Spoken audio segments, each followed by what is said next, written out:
مركز ثاني برصيد 36 نقطة. طلائع الجيش مركز عاشر برصيد 21 نقطة. صوبة حلوة الهدف. جول جول الهدف الأول.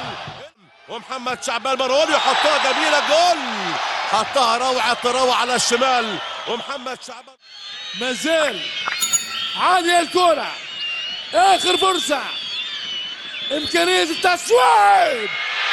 وهدف التعادل. جول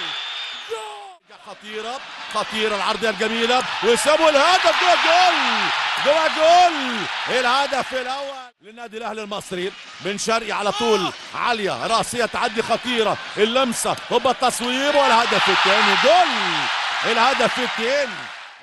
محمد هاني على طول يلعب عرضية تصويبة حلوة الهدف من اللمسة الأولى جراديشار على المنشار يسجل أعزائي المشاهدين. بن شرقي يلعبها على يمين البعيد وادي الرأسية لسه دربكة خطر جون في الأداء كده مش مظبطة مش باينة. ادي هنا مروان عطية يلعب واحدة لطاهر طاهر وجول الثاني. أول كورة اهي سهلة أحمد نبيل كوكا في هنا مروان عطية يقطع على طول واحدة حلوة في المساحة انطلاقة وسام الثالث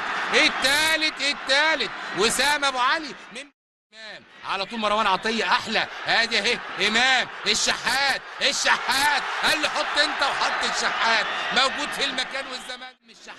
الشحات ومعاه جراديشار وإمام. جراديشار هيعمل إيه الشحات؟ لا جراديشار ولا إمام حط الهاني هاني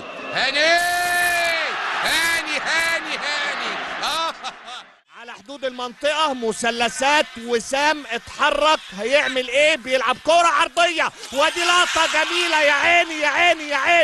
يا عيني على التعديل. امام لبن شرقي بن شرقي الاوفرلاب عند كوكا ودي العرضية ودي جول طاير محمد طاير. هنشوف وسام بيحط تسديدة حلوة يا ولد يا سلام. جول عالمي داخل امام وجول بن شرقي وهشام يرجع لامام ودي تسديده حلوه. يا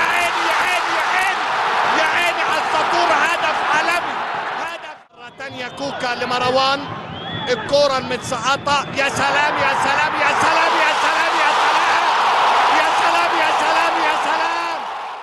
طاهر اتحرك على الشمال. طاهر محمد طاهر كرة طولية تعدي خطيرة اللمسة خطيرة تصويب والهدف الأول جول المزيان المغربي. يرجع مروان بلمسة بطولية خطيرة سريعة بن شرقي محاولة خطيرة العرضية والهدف جول على طول. بن شرقي عاوز يعدى بطرق عرضية لبره والهدف جول الهدف الثاني. المخالفة على طول وسام ابو علي التصويب والهاتريك في الاداء سيمفونيه في المهاره سيمفونيه في التحرك سيمفونيه في العرضيه وسيمفونيه في الهدف وسام مع كوره بعرضيه لبره تعدي خطيره الشحات والتصويب والهدف جول الخماسيه على طول مروان عطيه بعرضيه والهدف والكعبه. الله امام عاشور